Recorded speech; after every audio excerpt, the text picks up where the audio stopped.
दोस्तों, स्क्रीन पर आपको यह डॉट दिखाई दे रहा होगा। देखने से आपको लग रहा होगा कि शायद ये कोई स्टार है, बट दोस्तों ये हमारे सौर मंडल का ग्रह प्लूटो है। प्लूटो वहां है जहां हमारा सोलर सिस्टम खत्म हो जाता है और काइपर बेल्ट स्टार्ट हो जाती है, यानी प्लूटो काइपर बेल्ट के अंदर है। ये इतना दूर है कि आजकल के मॉडर्न टेलीस्कोप भी इसकी इमेजेस को सही से कैप्चर नहीं कर पाते थे। तब नासा ने एक स्पेशल स्पेसक्राफ्ट को डिजाइन किया जिसका नाम था न्यू होराइजन्स। दोस्तों, न्यू होराइजन्स अब तक का इकलौता ऐसा स्पेसक्राफ्ट है जो कि प्लूटो पर गया। न्यू होराइजन्स को जनवरी 2006 में लॉन्च किया गया था, जो कि प्लूटो पर जुलाई 2015 में पहुंचा, यानी उसको प्लूटो तक पहुंचने में पूरे 9 साल लगे थे। और न्यू होराइजन्स ने 9 साल के लंबे सफर में उसने क्या देखा और उसके साथ क्या हुआ, यही है हमारी आज के इस वीडियो का टॉपिक। दोस्तों, न्यू होराइजन्स को 19 जनवरी 2006 को लॉन्च किया गया और ये उस टाइम का सबसे फास्टेस्ट स्पेसक्राफ्ट था। इसकी स्पीड एक जेट लाइनर से भी 50 गुना ज्यादा थी और ये इतना फास्ट था कि इसने मून के ऑर्बिट को भी सिर्फ 9 घंटों में ही क्रॉस कर लिया था।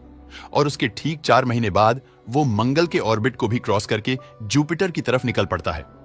दोस्तों, जब वॉयेजर 2 स्पेसक्राफ्ट को लॉन्च किया तो उसे नेपच्यून तक पहुंचने में पूरे 12 साल लगे थे। लेकिन वहीं अगर हम न्यू होराइजन्स को देखें तो न्यू होराइजन्स प्लूटो पर सिर्फ 9 साल में ही पहुंच गया था, जबकि प्लूटो तो नेपच्यून से भी ज्यादा दूर है। अब न्यू होराइजन्स प्लूटो पर इतनी जल्दी कैसे पहुंचा? इसके पीछे एक बहुत ही बड़ा रीजन जो और कुछ नहीं बल्कि जुपिटर था।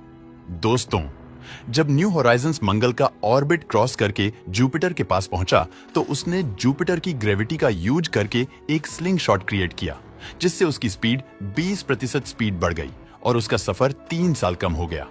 दोस्तों, जब न्यू होराइजन्स जुपिटर के ऑर्बिट में पहुंचा तो उसने जुपिटर के 4 सबसे बड़े मून्स की पिक्चर्स भी ली, जो है गैनीमीड, आयो यूरोपा और कैलिस्टो। ये चारों मून्स जुपिटर के सबसे बड़े मून्स हैं, तो इसीलिए ये बहुत ही खास है। दोस्तों, न्यू होराइजन्स उसके बाद वो जुपिटर के ऑर्बिट से भी निकल गया और जैसे ही बाहर निकला तो इसको हाइबरनेशन मोड पर स्विच कर दिया गया। अभी हाइबरनेशन क्या है? दोस्तों, हाइबरनेशन मतलब होता है जब ठंड बहुत ज्यादा हो जाती है तब अपने आप को उस ठंड से बचाने के लिए गहरी नींद में चले जाना, जिसे कहा जाता है हाइबरनेशन। अब जैसे कि मैंने बोला कि न्यू होराइजन्स को हाइबरनेशन मोड पर स्विच कर दिया गया था, तो इसका मतलब यही था कि न्यू होराइजन्स की सारी पावर ऑफ करके उसको स्लीप पर लगा दिया गया था ताकि वो ज्यादा से ज्यादा एनर्जी सेव कर सके। दोस्तों, न्यू होराइजन्स ने जुपिटर के ऑर्बिट से निकलने के बाद इसने 2008 में सैटर्न, 2011 में यूरेनस और 2014 में नेपच्यून के ऑर्बिट को भी क्रॉस कर लिया। मजे की बात यह है कि जब ये इन तीनों के ऑर्बिट से गुजरा तो इसने इन तीनों की एक भी पिक्चर नहीं ली, और वो इसलिए क्योंकि जब न्यू होराइजन्स सैटर्न के पास से गुजरा तो सैटर्न 1.4 बिलियन किलोमीटर दूर था। ऐसे ही यूरेनस 2 बिलियन किलोमीटर और नेपच्यून की तो नेपच्यून 4 बिलियन किलोमीटर दूर था, तो यही वजह थी। दोस्तों, न्यू होराइजन्स पूरे 9 साल तक सफर में रहा और अपने 9 साल के लंबे सफर के बाद आखिरकार वो काइपर बेल्ट में पहुंच गया। दोस्तों, 14 जुलाई 2015 ये वो दिन था जब न्यू होराइजन्स प्लूटो के सबसे करीब था।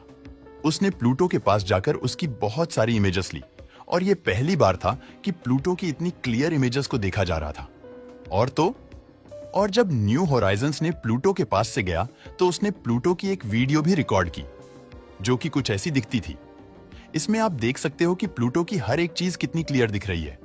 इसमें प्लूटो का कलर दिख रहा है, उस पर जमी हुई बर्फ दिख रही है और प्लूटो के माउंटेन को भी इस वीडियो में साफ साफ देखा जा सकता है। नासा के लिए ये एक बहुत ही बड़ी अचीवमेंट थी। दोस्तों, न्यू होराइजन्स ने प्लूटो की इमेजेस तो ले ली थी, लेकिन इसको सिर्फ प्लूटो की इमेजेस लेने के लिए डिजाइन नहीं किया गया था। इसको इसलिए डिजाइन किया गया था ताकि ये प्लूटो के साथ साथ उसके मून्स की भी इमेजेस ले सके, और खास तौर पर चारोन की इमेजेस, क्योंकि दोस्तों चारोन प्लूटो का सबसे बड़ा चांद है जो कि साइज में प्लूटो का आधा बनता है।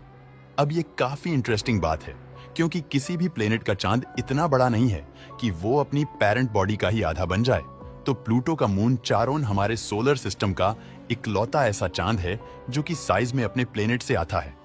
अब न्यू होराइजन्स को और आगे भेज दिया गया ताकि वो काइपर बेल्ट में और चीजों को भी डिस्कवरी कर सके। न्यू होराइजन्स आज भी काइपर बेल्ट में है और आज भी वो अपना आगे का सफर तय कर रहा है। ना जाने उसका ये सफर और कितना लंबा होगा और ना जाने वो आगे और किन किन चीजों को देखेगा। दोस्तों, आपको न्यू होराइजन्स स्पेसक्राफ्ट का सफर पसंद आया हो तो वीडियो को लाइक और शेयर करें